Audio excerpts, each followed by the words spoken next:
Hello दोस्तों, welcome to horror vibe. Thumbnail देख के तो आप समझ ही गए होंगे।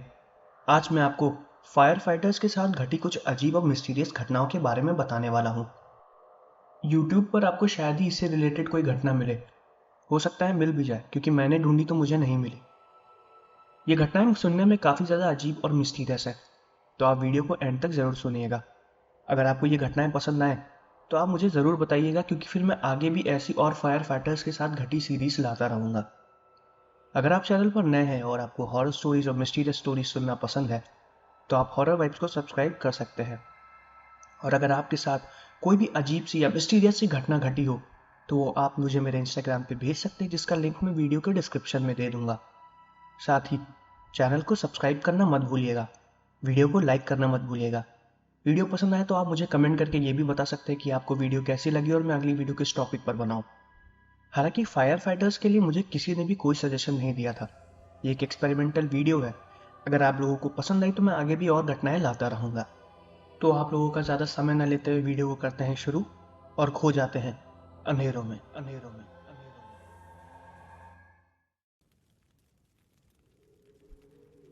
ये घटना जिसके साथ घटी है उसका नाम नेथन है। नेथन इटली का रहने वाला है और एक फायर फाइटर है। ये घटना उसके साथ फॉरेस्ट उम्रा में घटी है, जिसको लोग फॉरेस्ट ऑफ शैडो भी बोलते हैं, जो कि इटली में स्थित है। ये फॉरेस्ट अपने आप में ही बहुत विचित्र है। काफ़ी ज़्यादा पुराना फॉरेस्ट है ये, 100 से 200 साल पुराना। कहा जाता है कि ये फॉरेस्ट साल के कई दिनों में अपना रंग भी बदलता है। अब इस बात में कितनी सच्चाई है ये तो मुझको पता नहीं, और साथ ही मुझे ये भी नहीं पता कि इसको फॉरेस्ट ऑफ शैडोज क्यों बोलते हैं।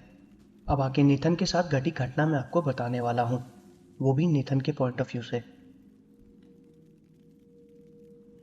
मेरा नाम नेथन है। मैं इटालियन फॉरेस्ट डिपार्टमेंट में एक जूनियर फायर फाइटर की नौकरी पर था।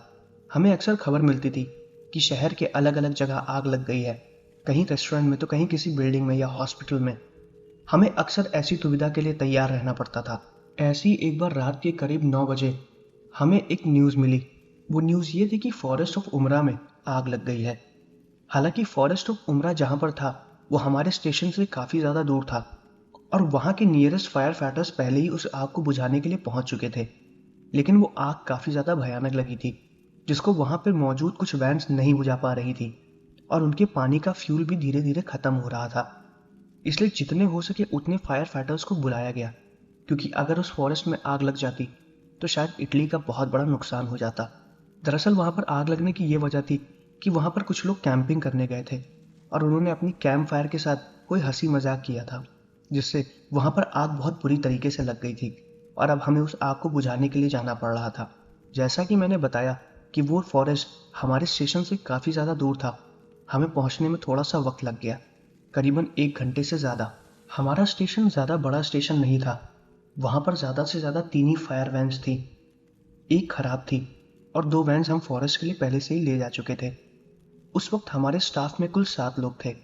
एक बेस संभाल रहा था और बाकी के 3 लोग पहली गाड़ी से निकल गए थे। मैं जिस वैन में था उसमें मेरे साथ 2 लोग और थे, लूका और लॉरेंजो। लॉरेंजो बहुत अच्छी ट्रक ड्राइव करता था, इसलिए उस वक्त गाड़ी वही चला रहा था, क्योंकि हमें जल्द से जल्द फॉरेस्ट में पहुंचना था। हमें फॉरेस्ट में पहुंचने में 1 घंटा लग गया। जब हम वहां पर पहुंचे तो काफ़ी हद तक आग बुझ चुकी थी, लेकिन उत्तर की तरफ की आग बिल्कुल भी बुझी नहीं थी। वहां पर आग बुझाने के लिए सिर्फ 2 ही वैन अवेलेबल थी, जो कि हमारी स्टेशन की थी, और सारी वैन्स वाटर फिलिंग के लिए जा चुकी थी। हमारी टीम वहीं पर थी और हम आग बुझा रहे थे। लूका ने मुझे पाइप पकड़ाया, जिसमें वाटर सप्लाई बहुत ज़्यादा हाई प्रेशर पर था।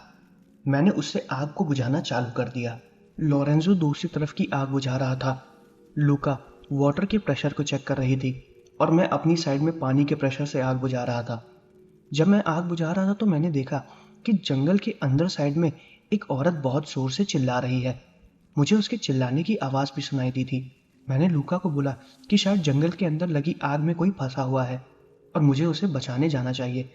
लेकिन लूका ने बोला कि उसको दी गई इन्फॉर्मेशन के हिसाब से जंगल पूरा खाली है और हमें अपनी पोजीशन से हिलना नहीं चाहिए, वरना आग और ज़्यादा फैल सकती है। मैंने उससे बोला कि अगर हम उसे नहीं बचाएंगे तो वो मर जाएगी, हो सकता है दी गई इन्फॉर्मेशन गलत हो। उसने कहा ठीक है। मैंने जिस पाइप को पकड़ा हुआ था उसने उसका प्रेशर थोड़ा कम किया और फिर खुद पाइप को टेक ओवर कर लिया। मैं जंगल के उस आग वाले हिस्से में घुस गया। मैंने खुद की सेफ्टी के लिए फायर प्रूफ जैकेट्स पहन रखी थी और अपने साथ एक फायर प्रूफ जैकेट एक्स्ट्रा रख ली थी कि अगर अंदर कोई होगा तो मैं उसे वही जैकेट पहना के वापस ले आऊं। मैं जब उस आग के अंदर घुसा तो जंगल बहुत ही ज़्यादा अंदर से भयानक दिख रहा था। उस आग की गर्माहट इतनी ज़्यादा तेज थी कि मैं अभी तक उसको महसूस कर सकता हूँ। पेड़ों के जलने की वजह से उनकी टहनियाँ टूट टूट के नीचे गिर रही थी और काफ़ी ज़ोर से आवाज़ आ रही थी। मुझे लूका और लोरेंजो तो नज़र भी नहीं आ रहे थे। मैं चिल्ला के उस औरत को आवाज़ दे रहा था, लेकिन मुझे उसकी कोई भी आवाज़ नहीं आई। कुछ देर बाद मुझे जंगल के एक दूसरे हिस्से से किसी के चिल्लाने की आवाज़ आई। शायद वो आवाज़ उसी औरत की थी, लेकिन वो बहुत ही धीमे से आ रही थी। मुझे लग रहा था कि शायद ऑक्सीजन की कमी की वजह से वो बेहोश हो गई है, इसलिए शायद वो अपनी लोकेशन को ढंग से बता नहीं पा रही है। जिस तरफ से मुझे वो हल्की सी आवाज़ सुनाई दी थी, मैं तुरंत उस तरफ चला गया। वहां पर पेड़ चल रहे थे और उस पेड़ के पीछे मैंने एक औरत को बैठे हुए देखा। वो उसी पेड़ के पीछे बैठी हुई थी जिसके ऊपर आग लगी हुई थी और वो औरत बैठ के हंस रही थी। मुझे समझ में नहीं आ रहा था कि आखिर वो ऐसी हरकतें क्यों कर रही है। मैं उससे काफ़ी दूरी पर खड़ा था। मैं उसको चिल्ला के बोल रहा था कि आप वहाँ से हट जाइए, पेड़ के ऊपर आग लगी है, लेकिन वो वहाँ पर बैठ के हंस रही थी। मैं उसको देख के यही सोच रहा था कि ये इस आग की गर्मी को झेल कैसे पा रही है। मैं किसी तरह अपने आप को बचाते हुए उस चलते हुए पेड़ के पास गया और मैंने देखा तो वहाँ पर कोई भी नहीं था। वो औरत वहाँ से गायब हो गई थी। मैंने उसको चारों तरफ ढूंढा, लेकिन वो मुझे नहीं दिखी। वो मेरा कोई वहम नहीं था। अगर वो मेरा कोई वहम होता तो शायद मैं वहाँ पर बिल्कुल भी ना जाता, क्योंकि हमें इस सिचुएशन के लिए ट्रेन किया गया है कि हमें किसी भी तरीके का हेलुसिनेशन इस वक्त तो बिल्कुल भी नहीं हो सकता है। मैं उस औरत को ही ढूंढ रहा था और तभी जंगल के जिस हिस्से में आग लगी थी वहां पर मुझे दोबारा उसी औरत की आवाज़ सुनाई दी। मैं तुरंत भागते हुए उसी तरफ गया और मैंने देखा कि वो औरत दूर खड़ी होकर आग के अंदर गोल गोल घूम रही है। उसको देख के मैं एकदम हैरान हो गया। उसके शरीर में जैसे आग ही नहीं लग रही थी। उसने एक वाइट कलर का गाउन पहना हुआ था और वो आग की तरफ गोल गोल घूमते हुए जोर जोर से हंस रही थी और वो हंसते हुए मुझको मदद के लिए बुला रही थी। ऐसी परिस्थिति में मुझे कुछ भी समझ में नहीं आ रहा था कि आखिर मैं करूं क्या, पर मुझे दी गई ट्रेनिंग के हिसाब से मैंने वही प्रोटोकॉल फॉलो किया। मैं उससे लगातार बोल रहा था कि आप मेरी तरफ आ जाइए, मैं आपको बचा सकता हूँ, लेकिन वो औरत लगातार आग में ही गोल गोल घूमी जा रही थी। वो चाह रही थी कि मैं आग के अंदर आके उसको वहां से पकड़ के ले जाऊं, जो कि मेरे लिए बिल्कुल भी मुमकिन नहीं था, क्योंकि वो आग बहुत ही ज़्यादा तेज थी। मैं वहीं पर ही खड़े होकर उस औरत को अपने पास बुला रहा था और तभी मुझे एक पेड़ की टहनी टूटने की आवाज़ आई और वो आवाज़ उसी पेड़ की टहनी टूटने की थी जिसके नीचे मैं खड़ा था। मैं किसी तरह उस टहनी के गिरने से पहले वहां से हट गया, लेकिन मैं फिसल के एक पत्थर से लड़ गया, जिसकी वजह से मेरे हाथ में बहुत जोर से चोट आ गई। मेरी उस लड़की की तरफ से कुछ ही सेकंड्स के लिए नजर हटी होगी और फिर वहां से वो दोबारा गायब हो गई। मेरे हाथ से खून बहना चालू हो गया था और मैं लगातार उस औरत को आवाज़ भी दे रहा था कि अगर वो कहीं भी है तो वो मेरे पास आ जाए, मैं उसे बचा लूँ, लेकिन उसका कोई भी जवाब नहीं आ रहा था। फिर मैंने अपने आप को बचाना ज़्यादा ज़रूरी समझा, क्योंकि मुझे वो कहीं भी नहीं मिल रही थी और मेरे हाथ से खून काफ़ी तेज़ बहने लगा था। जिस तरफ आग लगी हुई थी मैं जंगल की दूसरी तरफ से घूम के जंगल से बाहर निकलने की कोशिश कर रहा था। मैं जंगल से जैसे ही बाहर निकला मुझे दोबारा उस लड़की की आवाज़ सुनाई दी। उसकी आवाज़ सुन के मैं जैसे ही पीछे घूमा, मैंने देखा कि वो मेरी तरफ उल्टा पीट करके जंगल की तरफ वापस जा रही है। मैं ये देख के एकदम हैरान हो गया। वो मुझसे कुछ ही मीटर की दूरी पर थी। मैंने सोचा कि मैं भाग के उसको पकड़ लूंगा। ये वही लड़की थी जिसने सफ़ेद गाउन पहना हुआ था और जो आग के अंदर भाग रही थी। उसको देख के तो मैं कुछ देर तक एकदम हैरान हो गया। इतनी देर तक आग में रहने के बावजूद भी उसके कपड़ों को कुछ भी नहीं हुआ था। ये काफ़ी अजीब बात थी। मैंने उसको रोकने की कोशिश की और मेरी आंखों के सामने वो लड़की दोबारा आग में कूद गई और गायब हो गई। ये देख के मैं एकदम हैरान हो गया और आग में कूदते वक्त वो बहुत जोर से हंसी थी। ऐसा लग रहा था कि उसको ये करने में मजा आ रहा है। मैं तुरंत भाग के उसी तरफ गया और फिर मुझे वो नहीं दिखी। मैं उसे ढूंढने की कोशिश कर रहा था, लेकिन वो तो जैसे हवा की तरह गायब हो गई थी। तभी मुझको लोरेंजो और लूका के चिल्लाने की आवाज़ आई। वो लोग मेरा नाम बुला रहे थे, क्योंकि मैं बहुत देर से उनको नहीं दिखा था। मैं भागते हुए जंगल के बाहर गया। लूका ने मुझको बताया कि वाटर की सप्लाई खत्म हो चुकी है और हमें रिफिलिंग के लिए वापस जाना पड़ेगा। मैंने लूका को बताया कि अंदर एक लड़की फंसी हुई है लेकिन अब वो अचानक से वहां पर गायब हो गई। उसने मुझे बड़ी सवाल भरी नजरों से देखा। मैंने उसे बताया कि उस लड़की ने सफेद गाउन पहना हुआ था और वो आग के अंदर गोल गोल घूम के हंस रही थी। मेरी बात पर लूका ने बिल्कुल भी विश्वास नहीं किया। उसने मुझसे कहा कि ये कोई मजाक का वक्त नहीं है, हमें इस आग को जल्द से जल्द बुझाना पड़ेगा, वरना बहुत ही ज्यादा दिक्कत हो जाएगी। मैं बार बार लूका को ये चीज समझाने की कोशिश कर रहा था, लेकिन वो मेरी बात नहीं मान रही थी। उसके बाद मैं लोरेंजो के पास गया और मैंने उसको भी वही सिचुएशन बताई। लोरेंजो ने कहा कि ये पॉसिबल ही नहीं है, क्योंकि उनको मिली गई इन्फॉर्मेशन के हिसाब से जो पहले फायर ट्रक्स आई थी उन्होंने काफ़ी लोगों को रेस्क्यू कर लिया था और बचा लिया था, और अब उस जंगल के अंदर कोई भी नहीं है। मैंने उससे पूछा कि कोई डेड बॉडी भी मिली क्या। उसने कहा नहीं, उन्हें कोई भी डेड बॉडी नहीं मिली। आग लगने से पहले ही काफ़ी लोग बच चुके थे और फायर फाइटर्स ने बहुत लोगों को बचा लिया और जख्मी लोगों को एम्बुलेंस पहले ही ले जा चुकी है। हमारा काम आग बुझाना है और हमें उसी पे ही फोकस करना चाहिए। मैं उन दोनों को बार बार ये चीज़ समझाने की कोशिश कर रहा था। मैं उन दोनों को ये बात बता ही रहा था, तभी पुरानी गई हुई फायर ट्रक्स फिर से वापस आ गई, जिनमें पानी भर चुका था और अब हमारी ट्रक्स खाली हो चुकी थी और हमें वापस उनको दोबारा फिलिंग के लिए ले जाना था। हम दोबारा अपनी ट्रक लेके निकल गए। मैं, लुका और लोरेंसो ट्रक में बैठे हुए थे। मैं उन्हें बार बार उस घटना के बारे में बताने की कोशिश कर रहा था और समझा रहा था कि मैंने उस लड़की को वहां पर देखा है, लेकिन वो दोनों मेरी बात मानने के लिए बिल्कुल भी तैयार नहीं थे। उन्होंने कहा यह बिल्कुल भी पॉसिबल नहीं है। मेरे साथ ये घटना जो घटी काफ़ी ज़्यादा मिस्टीरियस और अजीब थी। इसका रहस्य मैं आज तक नहीं समझ पाया। वो मेरा कोई वहम नहीं था। अगर वो मेरा वहम होता तो शायद मुझको 1 या 2 बार होता, लेकिन लगातार वो लड़की मुझे नजर आई। मुझे नहीं पता कि इसके पीछे क्या राज है, लेकिन मेरे साथ घटी ये घटना एकदम सच थी। हालांकि इस चीज़ के बारे में मैंने फिर दोबारा किसी से बात नहीं की, वरना लोग यही समझते कि मुझे किसी मेडिकल चेकअप की ज़रूरत है, जिससे मेरी नौकरी पे खतरा भी आ सकता था। इसलिए मैंने इसके बारे में दोबारा किसी से भी बात नहीं की और इस घटना को मैं भूल चुका था।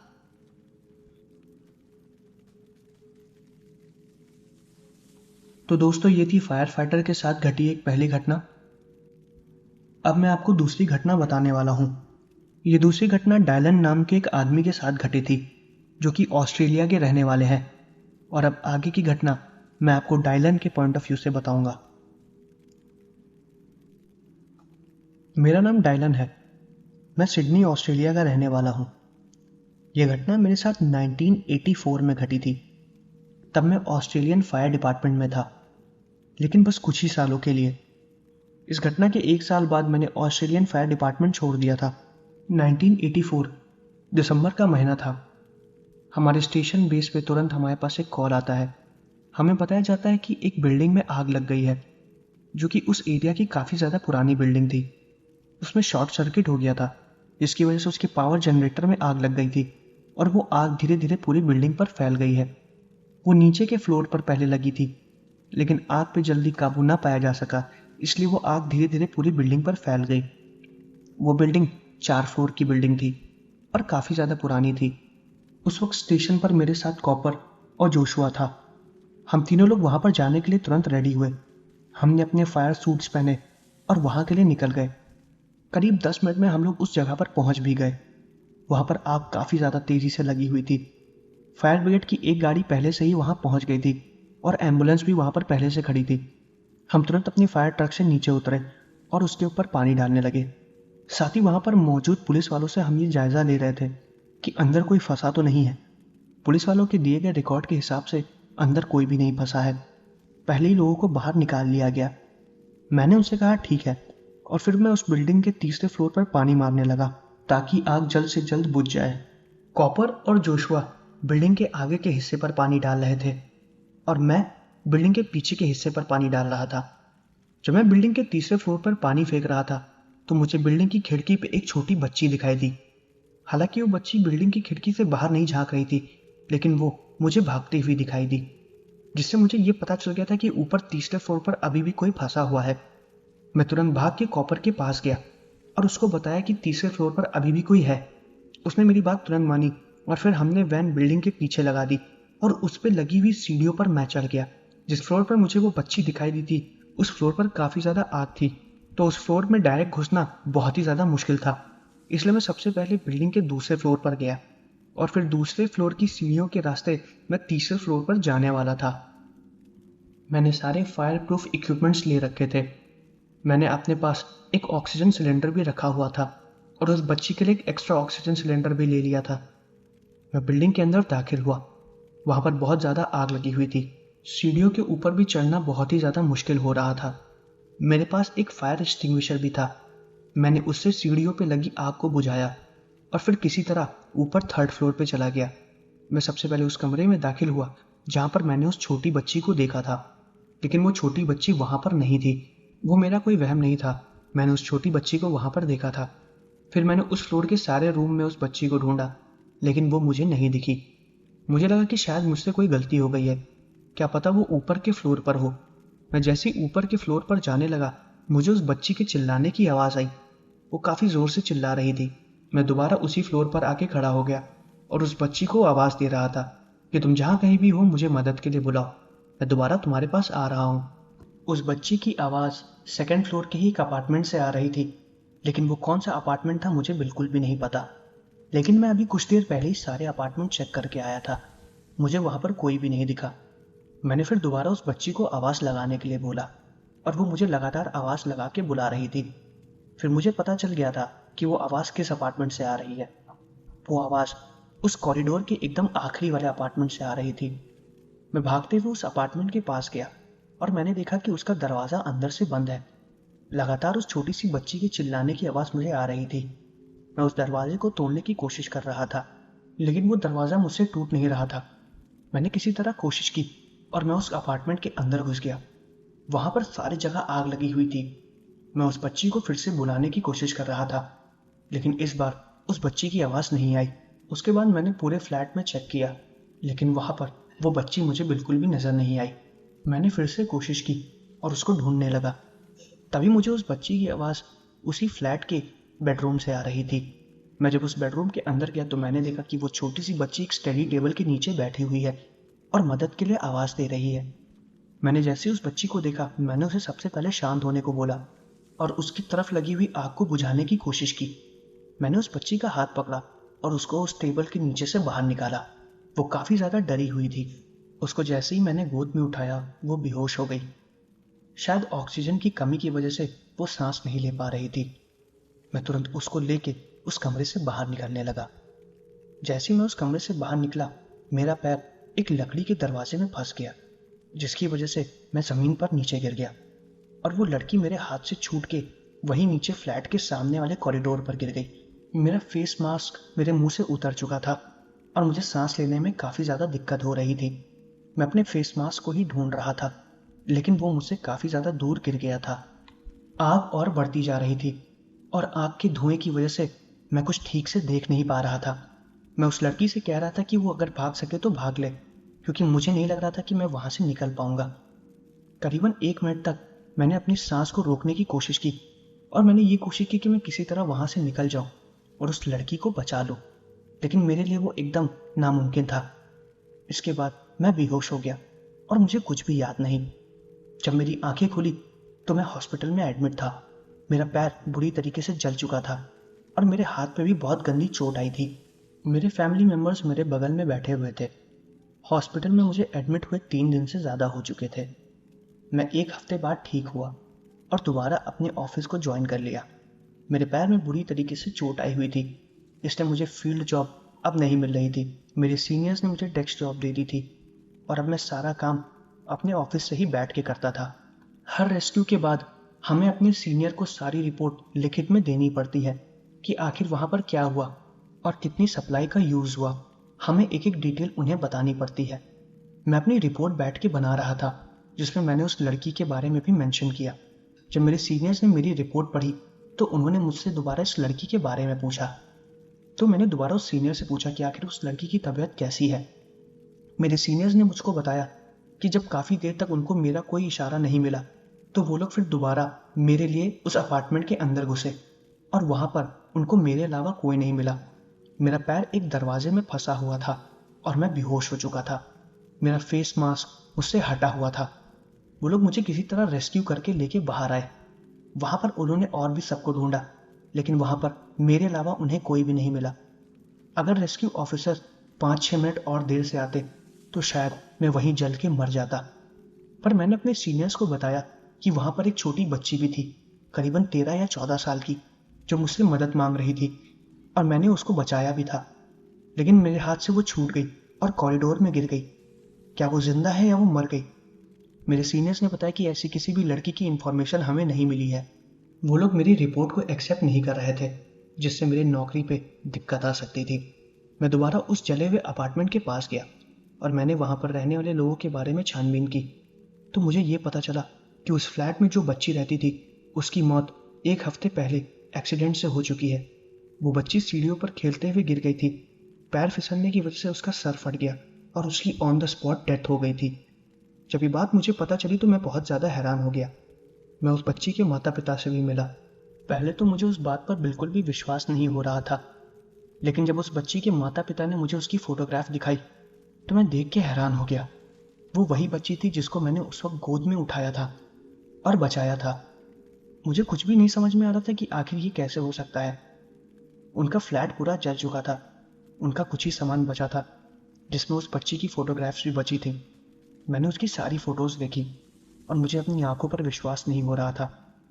मैं इस घटना को किसी को समझाता भी कैसे? मेरे पास कोई भी सबूत नहीं था। आखिर वो बच्ची सच में थी या मेरा कोई वहम था?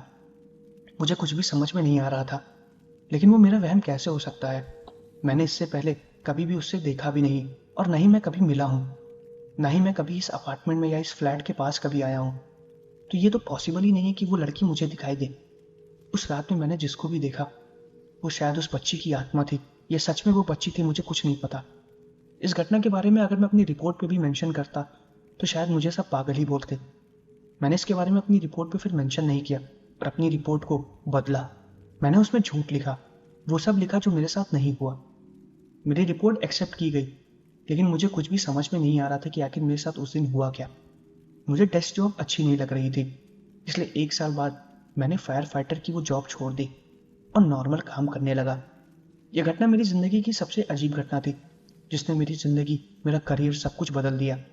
मैं इसके बारे में कभी कभी लोगों को बताता हूँ तो कुछ लोग मेरे पे विश्वास नहीं करते। इस अजीब सी घटना को मैं कभी भी भूल नहीं पाऊंगा। तो ये थी फायर फाइटर्स के साथ घटी एक दूसरी घटना। अब मैं आपको एक तीसरी घटना बताने वाला हूँ। ये तीसरी घटना सुनने में थोड़ी सी मिस्टीरियस है और अजीब भी, और काफ़ी छोटी घटना है ये घटना नटालिया नाम की एक लड़की के साथ घटी थी, जो कि कनाडा की रहने वाली है। नटालिया फायर फाइटर्स में एक ट्रेनर विंग में काम करती थी। अब आगे की घटना मैं आपको नटालिया के पॉइंट ऑफ व्यू से बताऊंगा। मेरा नाम नटालिया है। ये घटना मेरे साथ 1990 में घटी थी, जो कि अब मैं आपको बताने वाली हूँ। दरअसल 1990 में मेरी जॉब थी कि मैं फायर फाइटर्स को ट्रेन करती थी, उनको आने वाली सिचुएशन के बारे में बताती थी, उनको ये भी ट्रेनिंग देती थी कि किस परिस्थिति में वो क्या करें। ऐसी एक बार ट्रेनिंग देते हुए हमारे पास एक कॉल आई। हमारे बेस से ही कुछ ही दूर एक स्कूल है, वहाँ पर आग लग गई है। दरअसल वो स्कूल काफ़ी ज़्यादा पुराना था, बच्चे वहाँ पर पढ़ने भी नहीं जाया करते थे। उस वक्त दोपहर के 12 बज रहे थे। सारी चीज़ें हम लोगों ने देखी और फिर हमने अपने कुछ ट्रेनीज़ को वहाँ पर आग बुझाने के लिए भेज दिया। वो आग ज़्यादा बड़ी नहीं लगी थी, इसलिए मेरे सिर्फ 2 ही ट्रेनी गए थे। कुछ देर बाद मुझे खबर मिलती है कि मेरे एक ट्रेनी को बहुत बुरी तरीके से चोट लग गई है। जैसे ही मुझे ये इन्फॉर्मेशन मिली, मैं तुरंत एम्बुलेंस के साथ वहीं पर पहुंची। वो काफ़ी ज़्यादा जख्मी हो गया था। उसने बताया कि जब वो आग बुझाने के लिए स्कूल के अंदर गया तो जल्दी जल्दी में वो अपना फायर सूट पहनना भूल गया था, जिसकी वजह से उसकी शर्ट में आग लग गई। उसको दूसरी ट्रेनी ने तो बहुत आराम से बचा लिया और आग बुझा भी दी, लेकिन फिजिकल डैमेज काफ़ी ज़्यादा हो गया था। उसको तुरंत एम्बुलेंस में ले जाया गया और सारी मेडिकल ट्रीटमेंट दी गई। मैंने फिर उस जगह का मुआयना किया। मैंने सोचा कि मैं स्कूल के अंदर जाके एक बार देख लूँ कि आखिर क्या क्या नुकसान हुआ है, क्योंकि मुझे बाद में इसके बारे में अपने सुपीरियर्स को बताना पड़ेगा। हालांकि वो मेरा जॉब नहीं था, लेकिन जहाँ पर आग लगी थी वहाँ पर सबसे नियरेस्ट मेरा ही बेस था, तो मुझे उनकी मदद करनी ही पड़ती। मैं जैसे ही स्कूल के अंदर गई, वहाँ पर बहुत ही ज़्यादा अंधेरा था, सब कुछ लगभग जल ही चुका था। ये काफ़ी पुराना स्कूल है, मुझे ये भी नहीं पता कि ये कब से बंद है। मैं उस स्कूल के काफ़ी अंदर तक गई। वहाँ पर आग लगने का रीज़न मुझे अभी भी समझ में नहीं आ रहा था, क्योंकि वहाँ पर इलेक्ट्रिसिटी की सप्लाई पहले ही बंद कर दी गई थी, तो शॉर्ट सर्किट तो हो ही नहीं सकता, और ना ही वहाँ पर कोई पेंट्री थी। जिससे किचन में या कहीं भी और आग लग जाए। मुझे आग लगने का रीज़न बिल्कुल भी समझ में नहीं आ रहा था। मैं इसी बात की वहाँ पर छानबीन कर रही थी। तभी उनमें से एक पुरानी क्लासरूम के अंदर से मुझे बच्चों के खेलने की आवाज़ें सुनाई देने लगी। ये आवाज़ सुन के मैं बहुत ज़्यादा हैरान हो गई। मुझे लगा कि शायद अंदर छोटे बच्चे घुस आए हैं। मैं भागते हुए उस कमरे में गई, लेकिन वो कमरा पूरा खाली था। वहाँ पर पुराने स्कूल के बेंचेस पड़े हुए थे जिसमें छोटे बच्चे बैठा करते हैं, और वो सारे बेंचेस बुरी तरीके से जल चुके थे। मैं उन कमरे को देख ही रही थी, तभी मुझे किसी बच्चे के हंसने की आवाज़ आई। वो आवाज़ जिधर से आई मैं उस तरफ देखने लगी, लेकिन वहाँ पर कुछ नहीं था। मैं स्कूल के बीचों बीच कॉरिडोर पे ही खड़ी थी। मैं कॉरिडोर के एकदम एंड में खड़ी थी, और तभी मुझे कॉरिडोर की दूसरी तरफ एक बच्चे की परछाई दिखाई दी। वो बिल्कुल मेरे सामने ही खड़ा था। वो परछाई धीरे धीरे भागते हुए मेरी तरफ आ रही थी और चिल्लाते हुए आ रही थी, जैसे उसको बहुत जोर से दर्द हो रहा हो। वो परछाई जैसे ही मेरी तरफ आई, मैं उसको देख रही थी। उसने इतनी जोर से चिल्लाया और चिल्लाते चिल्लाते मेरे पास आई कि मैं भी चौंक गई, और डर की वजह से मैं भी चिल्लाने लगी, और मेरी आंखों के सामने वो परछाई मेरे करीब आते आते गायब हो गई। जैसे ही मैंने इस चीज़ को देखा, मैं जोर जोर से चिल्लाने लगी और उस जगह से बाहर भाग गई। मैं जैसे ही उस स्कूल से बाहर निकली, मेरे ट्रेनीज और वहाँ पर जितने भी लोग थे मुझे देखने लगे। मेरी हालत बहुत ज़्यादा ख़राब हो गई। ये कुछ देर का एक्सपीरियंस मेरे लिए बहुत ही ज़्यादा खतरनाक था। इसके बारे में मैंने किसी को भी नहीं बताया। वो लोग मुझसे पूछ रहे थे कि आखिर मुझे क्या हुआ, मैं चिल्लाते हुए क्यों बाहर निकली। मैंने उनसे कहा कुछ नहीं, यह सब मेरा वहम था, और इसके बारे में मैंने किसी से बात नहीं की। तो दोस्तों, ये थी फायर फाइटर्स के साथ घटी कुछ घटनाएं। मैं आशा करता हूँ कि वीडियो आपको पसंद आई होगी, क्योंकि ये पहला एक्सपेरिमेंटल वीडियो था। तो आप लोग को अगर ये वीडियो पसंद ना आए तो प्लीज़ मुझसे ज़्यादा नाराज़ मत होइएगा। और अगर आपको वीडियो अच्छी लगी तो मुझे कमेंट करके ज़रूर बताइएगा। मैं अगली और वीडियोस इस टॉपिक पर ज़रूर लेकर आऊँगा। और साथ ही मुझे कमेंट करके ये भी बताइए कि आपको वीडियो कैसी लगी, जो मैं अगली वीडियो किस टॉपिक पर बनाऊँ। वीडियो को लाइक करना मत भूलिएगा और अपने दोस्तों से शेयर ज़रूर करिएगा। मिलते हैं अगले वीडियो में।